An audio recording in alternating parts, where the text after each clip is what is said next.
Yep. Damn thing.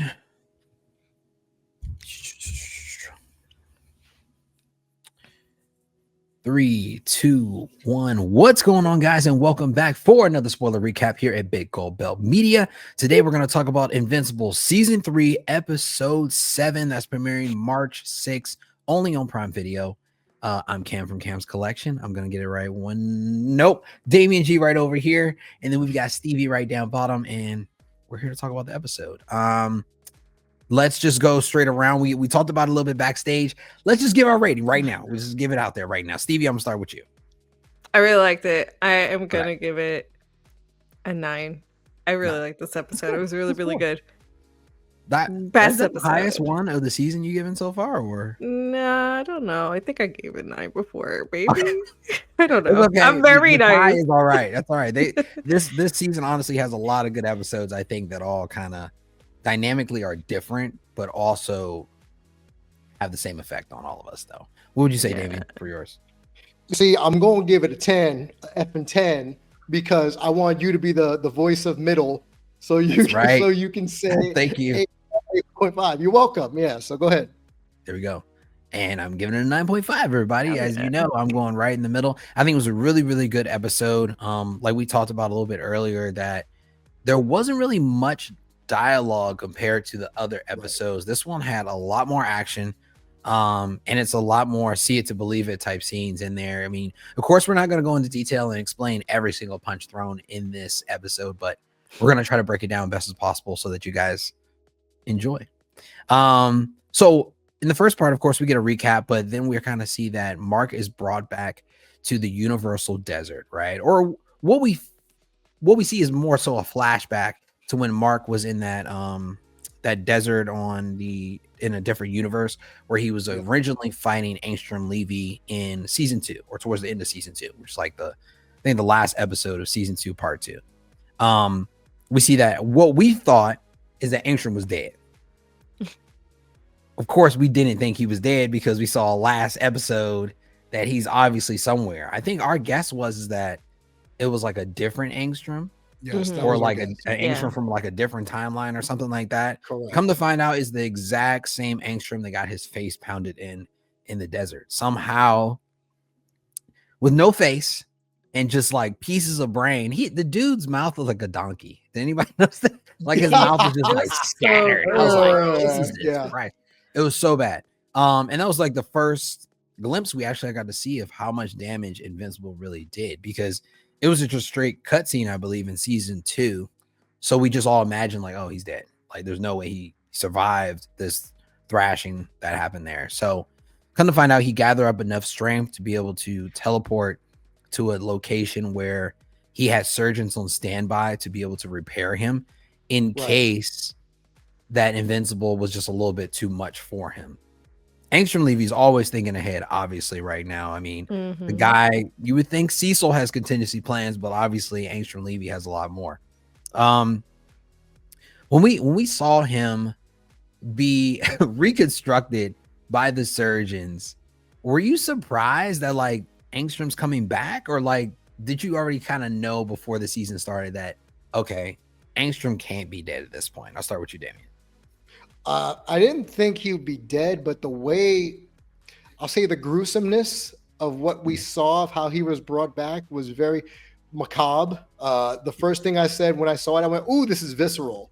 So I expected him to come back, but I didn't expect, especially in the graphic way we saw it, that I didn't expect. Yeah. How about you, Stevie? No, I didn't think he would be dead. I feel like with comic books, in general, I feel like nobody really stays dead. That's true. Yeah. So he was going to come back some way, shape, or form. But I was surprised that it was that one, because I don't remember too much when he was like, when his powers were created. I didn't think he was like, would be able to survive like getting his face like bashed in or anything like that. So it was very surprising with that. But I thought it would be a different one. Like I thought it would be like an alternate universe, Angstrom Levy. So that one I was surprised about. Yeah, same. I honestly didn't think, like you said, that this Angstrom Levy would be able to withstand Mark's power. Honestly, because Mark's power at this point, he kind of went straight bloodthirst when he was like punching. So he wasn't holding back for the first time. So of course Mark thought he killed him. And I guess Angstrom probably thought he was dead too at that point. I mean, if you look like a smashed pumpkin, then I'm pretty sure I wouldn't be recovering from it either. But then this episode kind of dives right into it. It literally takes no time for us to see now that all those Invincibles that appeared at the very last scene of episode 6 are now working for Angstrom Levy. Angstrom is now dispersing them all over Earth, and we get to see this huge title, and it says Day 1, right? And I guess we can call this, would this be called the Invincible Wars, right? This is. Or this is Invincible War, right? Okay. We are here, and this is Day 1, and we start to see that all the Invincibles are distributed all over Earth in all different places. And of course, Invincible can only be at one place at one time. So now we have not only superheroes, we have villains trying to save the Earth. Are you surprised that nobody turned on Invincible through this whole entire fight? Because I thought they would have looked at him and been like, okay, they look like you, so you must be part of the problem here at this point. But everybody kept working with him. Were you guys surprised at that? I'll start with you, Stevie. Didn't they do that? There was people that were like, the first fight. Yeah, they did do that. They were like, oh wait, this is another one. We have to get him. And I mean, if you count Powerplex, he kind of did it too. You know? But he hates all Marks. That's different. He hates everyone. Yeah. Everyone that looks like him, he would have done for everybody, honestly. But they did it. Okay, well, they did it. I'm sorry. But to that point, you would have thought at least there might have been more people who would have done that. Right. You know, like, let's whoop Mark's ass, even though that's not really Mark, or that is Mark, but they think it's the evil Mark. So I would have thought there would have been a little bit more confusing moments like that, but I guess they just stuck it to the first fight, and that was it. No, I mean, and in doing so, they kind of just jump right in as far as like even like Mark's stomping ground of like where he's protecting. Do you think there was a plan for Angstrom where he thought like, okay, well, it actually was, if you think about it, because like they were kind of targeting locations where Mark usually is, right? Because I think they appeared at Mark's house. They also appeared at the team's location, as well as the Pentagon. GDA, right? Yeah, GDA. Or is the GDA at the Pentagon? I think it's at the Pentagon. At the Pentagon. Okay, all right. Because I'm like, it looks so similar, but I was like, all right, yeah. So GDA as well, and they also appeared at the prison that Mark is actually supposedly has his like protection over, which didn't seem to work at all. But they're basically going full rampage mode on everyone and anyone in their sights at this point. When you're seeing this episode unravel and you're seeing all the death tolls start to rack up, did you think there was going to be a point where like it stopped due to Invincible and everybody being able to win? Because that's not really what we saw in this episode. What do you think, Damien? Typical superhero tropes, yes. We would have thought that eventually they would have used their brains to figure out how to defeat all these Marks, and truth, justice would prevail. But because this is, I believe, Image Comics, they tried a different route to be like, we're still going to get to the same result, just not in the tried or true Marvel DC way. And we see that that's not how this happened. It was like, hey, we killed half of them, but now they're going to be gone now because of Langstrom. So I like the way they did it, because it still uses the potential threat of these Marks down the road. If that's another avenue that they want to take, they're still out there. And we find out that some of them are good. They just happen to be promised something by Levy where that's why they're helping. So I thought that was a little interesting wrinkle as well. Yeah. What do you think, Stevie? I did not think that they, like, whatever was happening this episode was going to get resolved. Like, I don't think we were going to beat, like, a whole bunch of Marks. Like, I don't think that was going to be a thing. Not with all these, like, little superheroes and supervillains that they have running around. Like, I feel like the only way you would be able to beat them is with, honestly, I don't even know, with other Marks, or maybe Bertramites, maybe them. Yeah, like maybe with them, but I wouldn't know how else they would beat them. So I didn't think so. But I mean, they kind of took care of it at the end of it, where they just kind of like left them there. But you know, I didn't think anything else of it. Yeah, I mean, because at the end of the day, I mean, there's only one Mark on this planet, right? And of course, you got Oliver, who is like eager to help in any way, but Oliver got smashed. Let's be honest. One highlight that I did like in this episode that really stood out, didn't last long at all because she got cooked. But Eve, right? I mean, we get to see more Eve powers. We figured we were going to see more of this, right? And just to the extent of what she can actually do and how she can use I guess her creation powers is still, I mean, not baffling, but I'm surprised they keep finding more and more things that she can do each episode. Like, we haven't seen her use the same thing, I think, at all. But in doing so, she gets into a fight where Mark is trying to assist and help her, and it's basically 2-on-2, right? 2 Marks.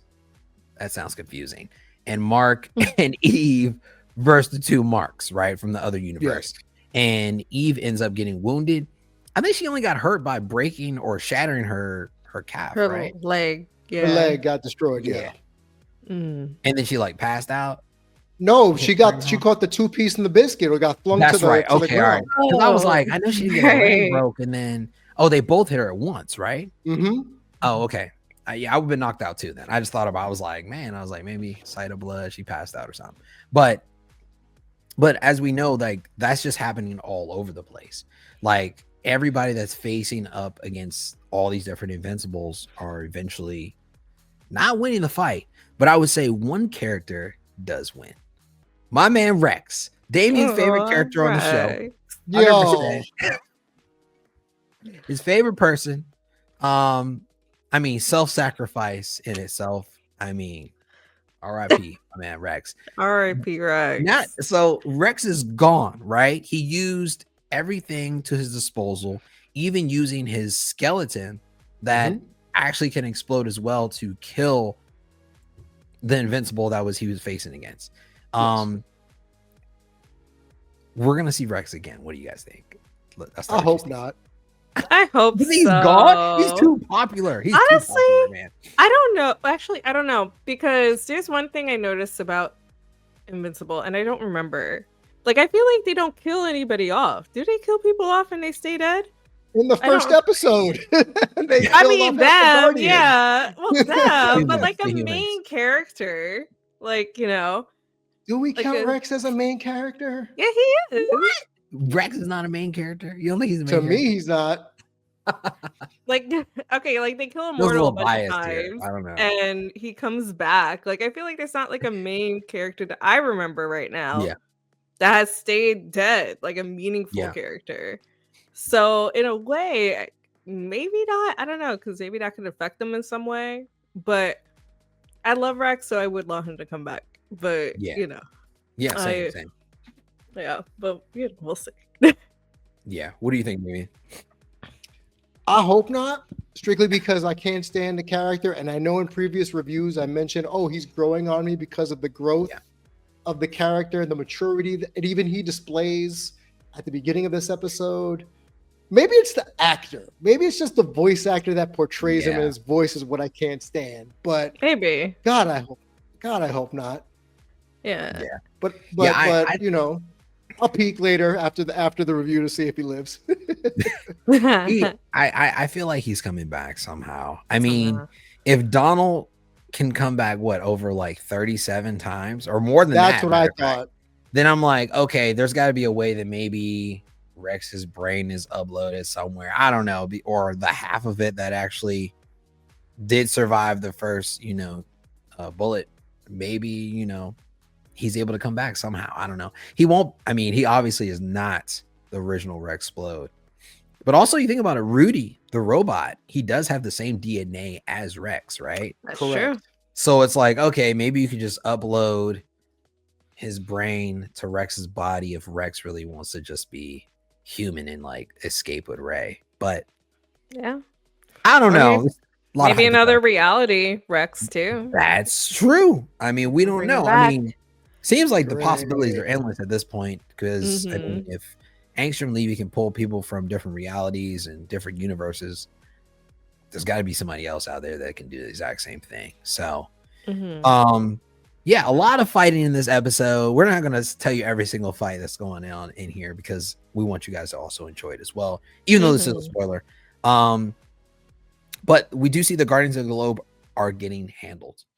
Basically, everybody's getting handled in this episode. I don't think anyone besides Rex Blode made an attempt to actually kill an Invincible. I think Mark fought the first Invincible at the prison and they knocked him out, but he came back and I guess he raged out on everybody because he was back in their little like group of circle when they're meeting with Angstrom. Correct me if I'm wrong, right? The one with the Mohawk. Well, yeah, 8 of them died. He's there. Yeah, he's there. The Mohawk kid is there. Right. 8 of them died. Right. He didn't die. He got beat up, but after like they tried to arrest him, I'm pretty sure he woke up and like crushed everybody when Mark left.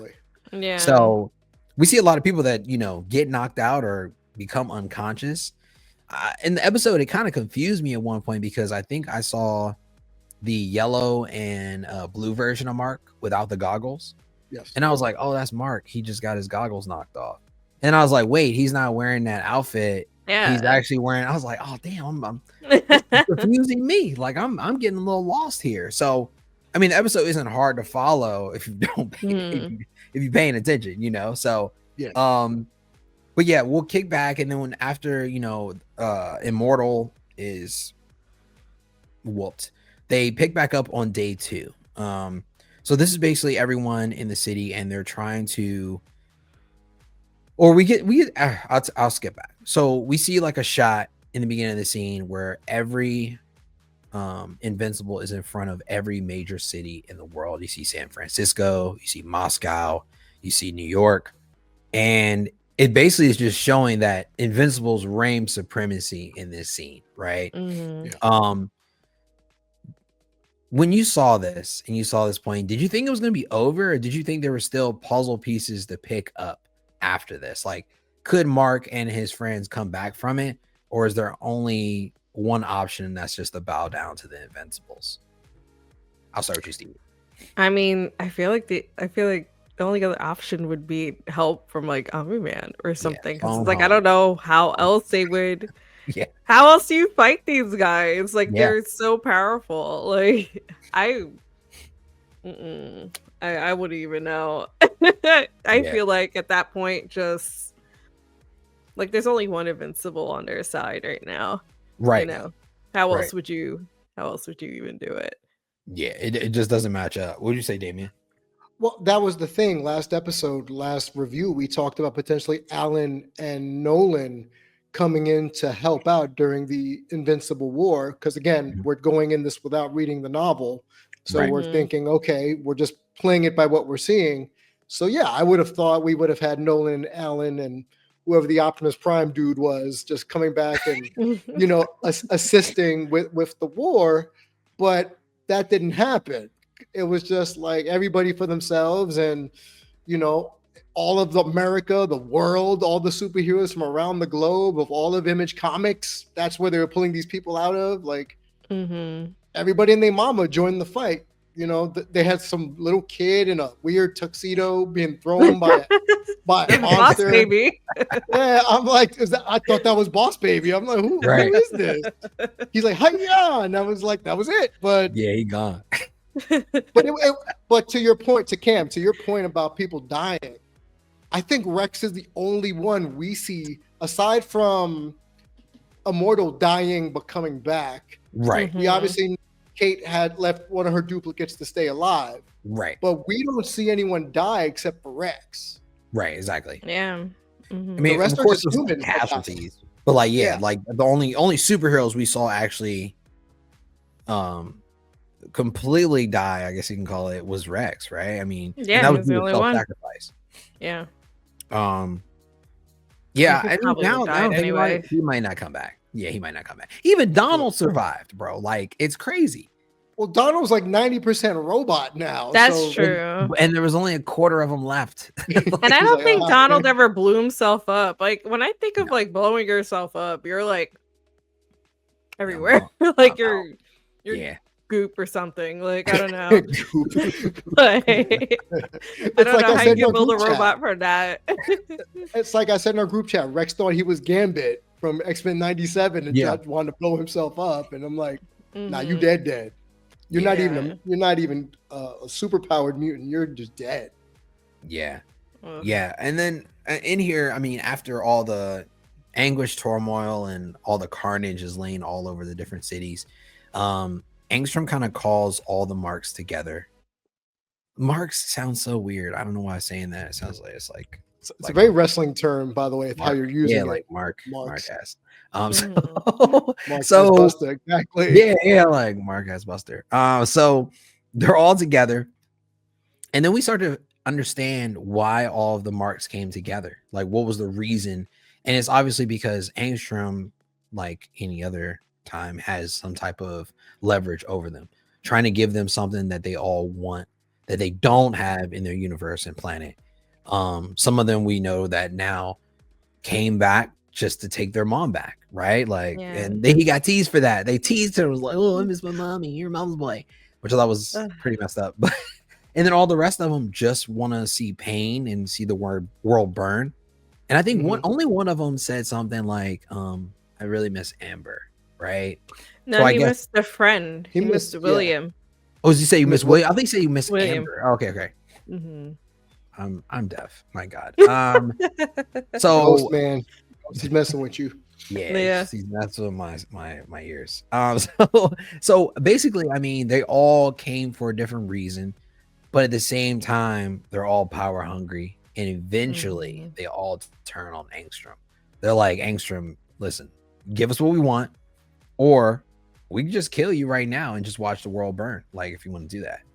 So they start to approach Angstrom, and Angstrom uses his, I want to call them Star Wars globes, like the little globe robots, to like push them all into the sand universe, right? I'm calling it the sand universe because that's all it's got there.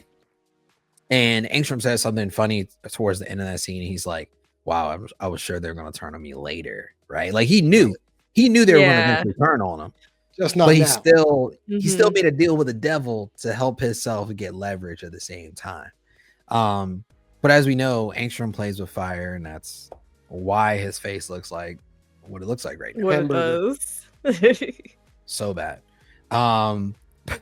So through all the fighting and all the turmoil that's in this episode, Invincible still kind of stays true to wanting to stay near the bedside of Eve. I mean, in the beginning of this episode, we got to see that they were planning out a whole entire dinner date, right? And the whole service point of this dinner date was for him to meet Amber's family or to her parents. Eve's family. Who we find out later. Oh, sorry. Yeah, sorry. God damn it. Eve's family, who we find out that, I mean, we already knew they kind of sucked, but like the dad, man. The dad sucks. I hate him so much, man. My God, he's the worst. And we get to see how terrible he really is towards the end of the episode. Like he's just a grumpy old dude. That's just what it feels like. But right now he just wants to sit by her bedside because I guess that's the only thing to normal life of what he had before this whole entire thing happened. And he feels like he needs to stay close to that to, I guess, still keep part of his humanity. What did you feel like I mean, not only it being his girlfriend, but did you think there was a deeper meaning between him and Amber for him to only want to stay near the bedside at night? Why do you keep saying Amber, bro? God damn it. Sorry. Not Amber. Sorry. You want him back with Amber. That's why. Yes, he does. Oh, God. They were so good together. I want them back. Do you think there was a deeper meaning, of course, between, I mean, they're in a relationship, so there is a deeper meaning, but do you think there was more to it that Invincible wanted to stay by the bedside of Eve opposed to going back and fighting and saving the planet? What do you think, Damien?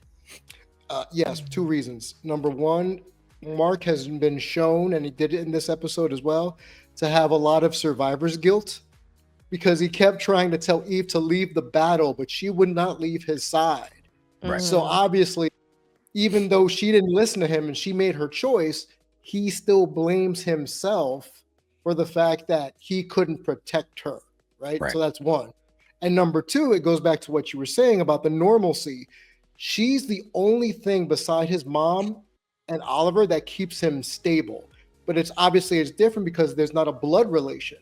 There's love. There's trying to build that future. Last episode, they were trying to move in together, right? So she's his agent, so to speak. So it's one of those things where it's his love. And he's just like, nah, like, I want to make sure she's okay.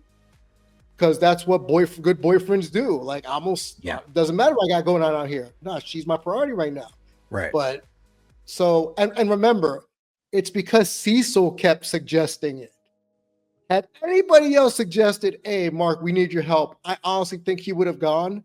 But the fact that it's Cecil suggesting it, he's just like, man, F you, bro. I'm not doing anything you want me to do. So I'm going to stay with Eve, still sticking to his gun of not helping Cecil just because Cecil wants him to. Yeah. Yeah, no, I agree. What do you think, Stevie? Yeah, I think I agree with that, Sue. I agree that he really loves her. And it shows that he really loves her. Even he was like saying like, oh, they're going to come for her. Like, and he wanted to be there to protect her, make sure that he was there for her. So he just wanted to keep his girl safe. That's what I think. I get it. Yeah. Yeah. You know? I side with him. I understand. And I do think that there is like maybe some guilt there too. That's what Damien was saying. Yeah. Yeah. No. I completely agree with both of you guys. And I feel like also that the relationship between Mark and Eve, there you go, Eve. I feel like it's had to grow so fast though, or it's had to adjust to so many different things. I mean, we knew, and I think they also knew as superheroes that like there was going to be like crazy things thrown at the relationship, but I don't think they thought this fast, this soon, and this much. Like, I feel like it's a lot, you know? And them being superheroes and not looking back to get out of it. I don't think, you know, they're going to say like, oh, we're going to call it quits because this was just too hard. It's just going to be something they're going to have to get stronger with together because, as we know, Mark is not at his full potential. When is Mark going to be at his full potential is what I'm still figuring out. But I don't know. I don't know either. But we do. I would say this though, is that in this episode we do see a glimpse of Mark hitting a new level, though. I would say because past couple episodes he been getting his shit tossed around, okay, and now he was fighting against Angstrom Levy in this ensuing fight that we knew what was going to happen. This is the only reason that he leaves Amber. Damn it, Eve's bedside, dude. I'm just gonna make him Amber and Mark again. I'm done. So he leaves Eve's bedside so that he can fight Angstrom Levy, and in this fight, Mark taps into a new level of his power. We would say, Angstrom is basically throwing everything he can at him. Literally, I didn't realize that he had many of these globes like built up to almost create a huge swarm to throw at Mark, but Mark is able to get through it. And I think the craziest part about the scene is that, you know, Mark is able to fight through him and eventually get Angstrom right in his grasp and still lets him slip out. Talking when you talk in a fight, you'll miss out on an opportunity every time. Everybody knows that. Villains, they always got something last to say, just like the last Invincible, right? That was fighting against Rex. He had something to say. Guess what? Rex gets the power up and blow you up now. If you would have just crushed him, you've been fine. But Invincible, he had to say something to him because Oliver pops up and he's like, Oliver is about kill him. Okay, I'll say he's about it. He's like, all right, we obviously this like, you talk about people to save. This is not can't be one, brother. Like I know you're not gonna save him, right? He's like, kill him. And Mark is like, you left me no choice.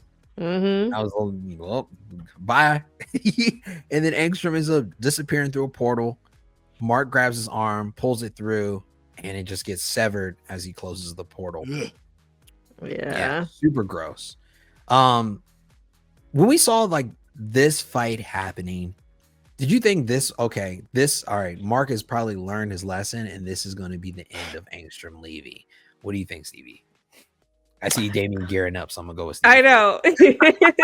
I'm like, let me go her first before you get it out. I hope he would have killed him. Like he should have. Like, oh God, it's like it would be so easy for him to. Yeah, I feel like, you know, and he just is so hesitant to do so. Like when Oliver said it, I was like, come on, just do it right now. Like throw him something. Right. I don't know. Like, but he didn't. Yeah, I don't know. I hope he could do it the next time. He has to, like, I know he doesn't want to kill and stuff like that, but it's like, come on, you gotta do what you gotta do sometimes. Yeah. Like, not everybody can survive, okay? You can't keep everybody around. Some people just gotta go. They just gotta go, because if not, look around, Mark. This is what happens. Come on now. In this world, they gotta go. Yeah, exactly. So what do you think, Damien? I thought we were going to get Oliver killing him, to be quite frank, strictly because Mark doesn't have the guts to do it, especially now he doesn't have the guilt now that Angstrom's alive. So now the guilt is, I should have killed him, but we've seen Oliver kill for less. He's killed for less. So in this situation, I was really hoping Oliver would say, you know what, I'm a nut up for you and take care of it, because he might come back and hurt mom, because, you know, that's what Oliver would have said. Right. But I'm not surprised Mark let him at all. Yeah. He hesitated as always. And then but the problem is that now that he hesitated, we have a greater evil possibly brewing now that he let Angstrom Levy go. So come to find out, the surgeons that Angstrom Levy was, I guess he was working for, or they were working for him because they were helping him rebuild his whole entire, or reconstruct his whole entire face, and giving him all these weapons that he was using against Mark. But now that Angstrom hasn't delivered on his promise, he now has to work for the surgeons due to his arm being severed. You would think Angstrom's so smart he could figure out a way to, you know, heal his own arm, right? At least that's what I thought. I'm like, oh, you know, cauterize, buy a new arm, you're good. But he can't do it all, I guess, you know, like that brain can only do so much. So the surgeons are now making Angstrom work for them, since he needs to be patched up and healed. If not, he would bleed out and die. And obviously Angstrom's not going to allow that, because he feels like his story is not over. His story is to kill this Invincible. All the other ones he doesn't really care about. This one is the one he wants. But I think this episode is not only interesting because of the fight scenes, but this is the first time you see Mark on cleanup duty. You know, like he's always been there and he's always seen the fights. He's been part of the fights and he's been the one causing the damage and turmoil. But this is the first time he goes out there and he's really showing face to help and help build stuff. Do you think that's going to build his popularity with the people, or do you feel like the fear is going to go up now that they know what he is really capable of, and possibly what other Viltrumites are capable of? I'll start with you, Damien. I think the fear goes up based on what we saw at the end of the episode, where what's his face, the battery man. The battery man. Powerplex. Yeah. Powerplex was all like, oh, what are you doing? This is all, PowerPoint is all your fault. And then the people started realizing, wait a minute, this might be Mark's fault. But what I took from the cleanup is this is him again becoming a leader and being a little bit more selfless, because we talked about it in previous episodes where Mark's growth is centering around him being more mature in battle, not just hit first, ask questions later. Now he wants to help rescue. Now he wants to save as many lives as possible.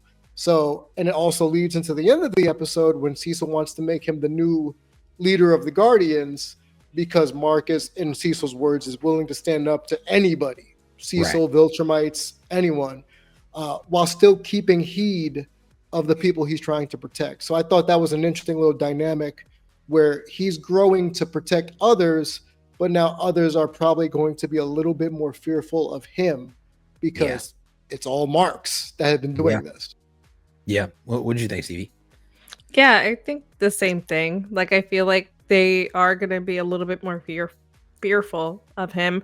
You kind of see this in other, like the last episode too with Powerplex, when he was like reading off the names of like the people that died. There was people that stopped and turned to listen, and I feel like they've been kind of like hinting at maybe Invincible being looked at as that not a hero anymore.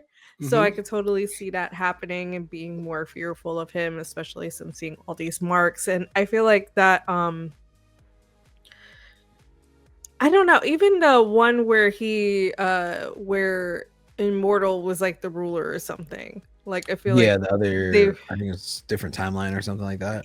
Oh, was it different timeline? I think Okay, it was, yeah, or like in the future. It was the future, matter of fact, I think. Yeah. With the 2 twins, right? Yeah. Yeah, even then I feel like they maybe they might have been a little bit fearful of Mark too, because Mark was also the emperor of that planet or that world, universe, whatever it was. So maybe they were a little bit more fearful of him too.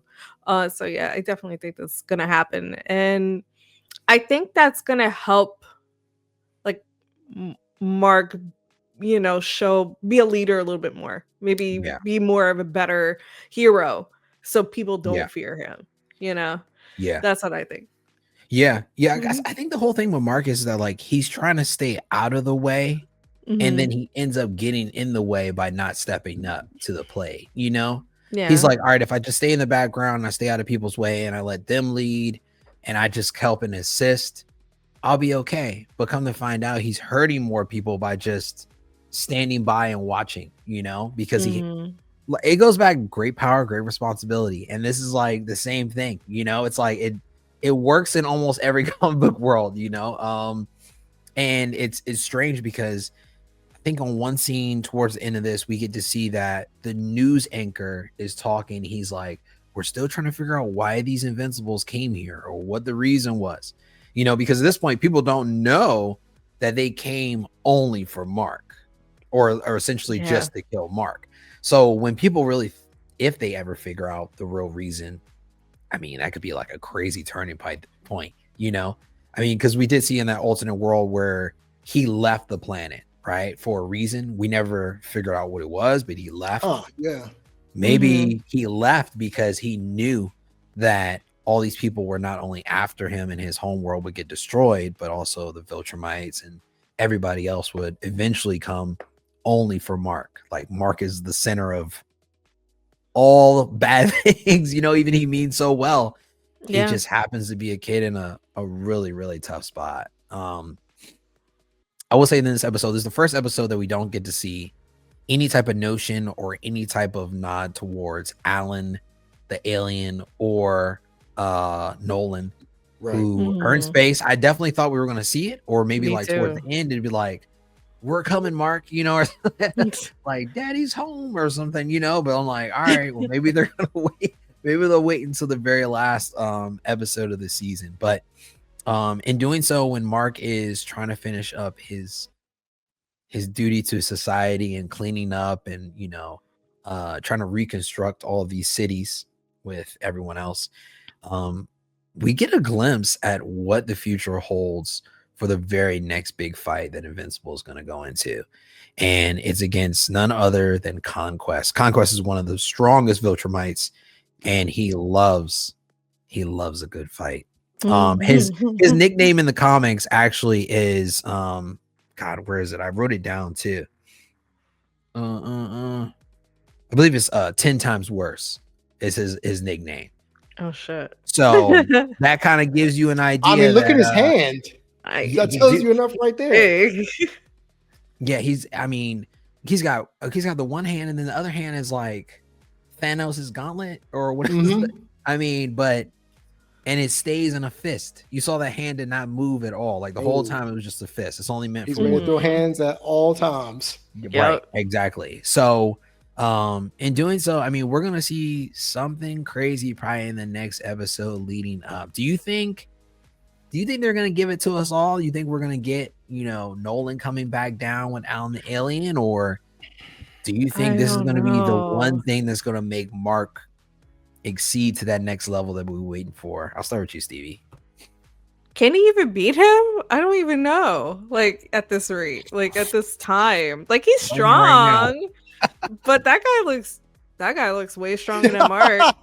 The way you said it. He's got age on him too. Yeah, so I don't know. I don't think Mark's gonna like become like more powerful than this guy all of a sudden. Like I feel like if they don't bring Omni-Man and Alan in to help and they save it for next season, it might leave off at like a crazy cliffhanger because it's like I don't know what else they could do. Yeah. What do you think, do you mean? That's exactly where I was thinking, cliffhanger, where the cavalry's about to come in and Nolan gets to the planet with Alan, and then all of a sudden we get a cut to black, and it's like, hey, season finale. No. Yeah. So, the last thing that Mark says before the episode ends was, I just want to hit something.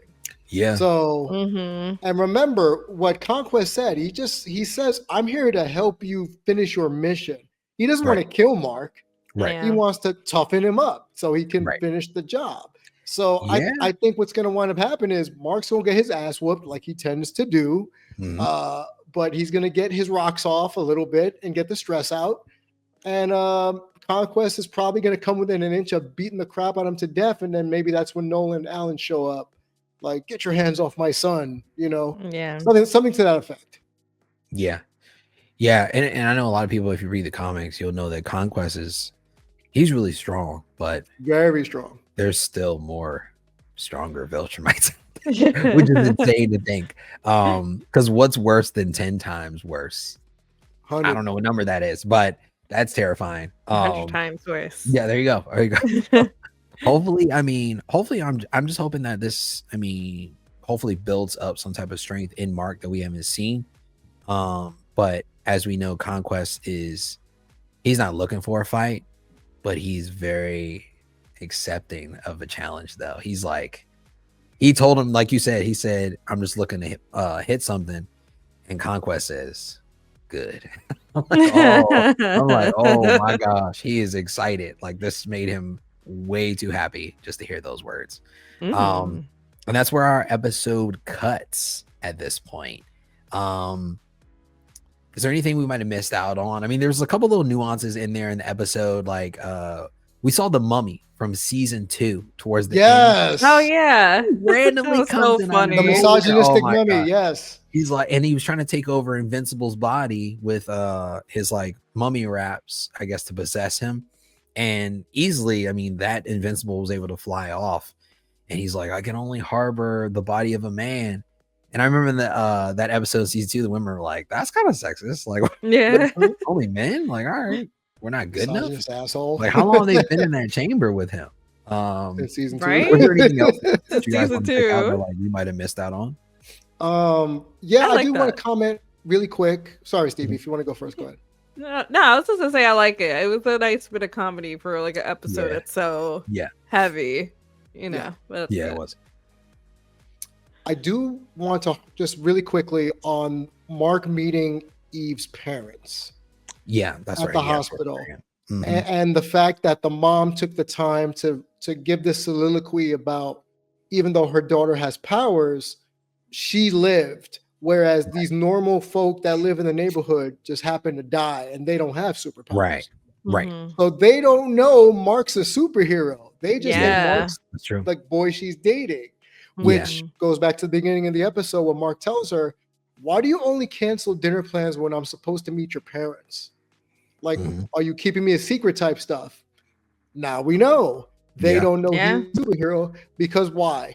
Her dad is racist towards superheroes. Sounds so crazy to say, but yes. Right? and like I said, I hate him. I can't stand him. Whoever the voice actor is, kudos to you for making me hate you. And whoever animated him to have the perpetual scowl on his face. Like, endless. No smiles. No smile, nothing. Just grumpy old boomer.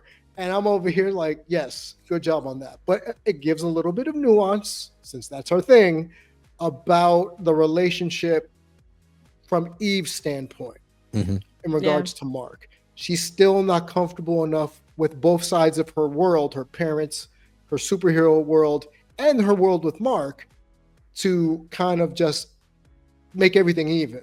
Reconciling everything. She's having difficulty doing that. And I thought that was a nice little wrinkle. And I also thought that gave Mark a little bit more guilt. Look, I don't like Mark as a character, but man, they're trying to guilt trip him this season. Like everything's a guilt trip for this man. Yeah. Even going back to last season when Amber almost got her neck snapped by what's her face. Oh yeah. So Anissa, right? Yes. Yeah. And I give Mark the character credit for not breaking yet. Right. Because with all, like you said, great power, right? The Spider-Man conundrum of how much before you break.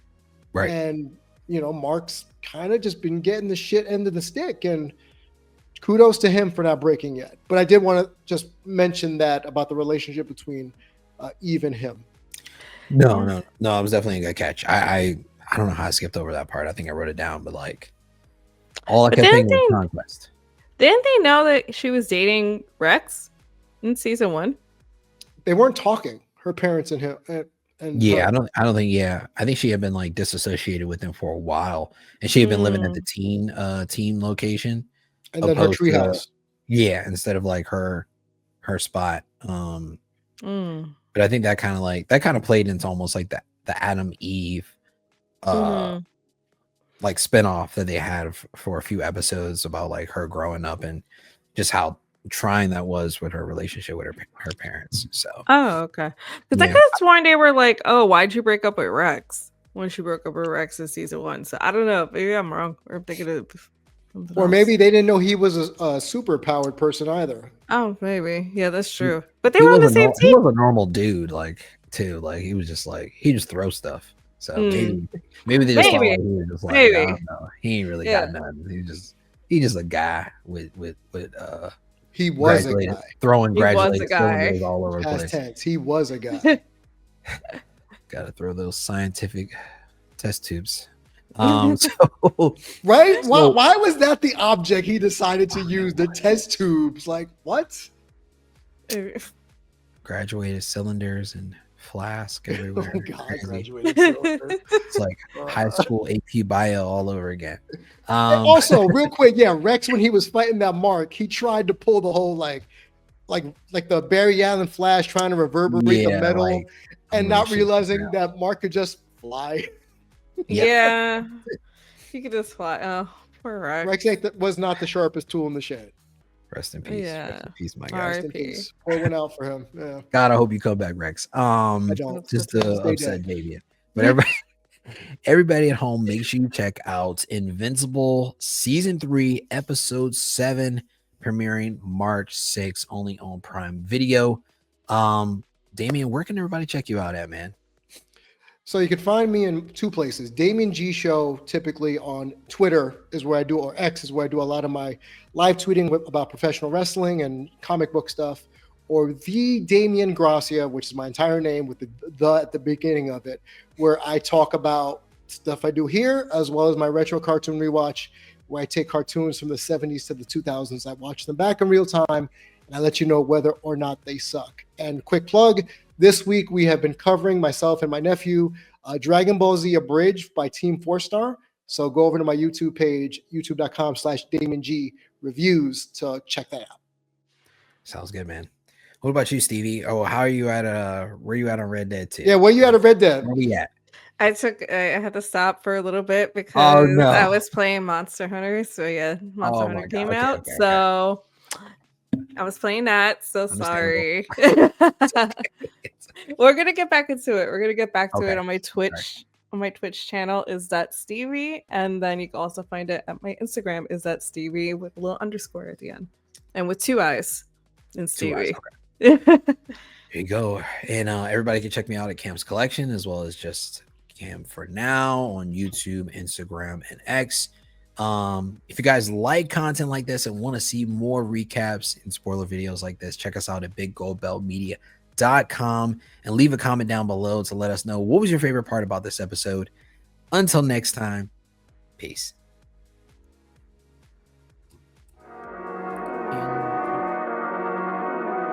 I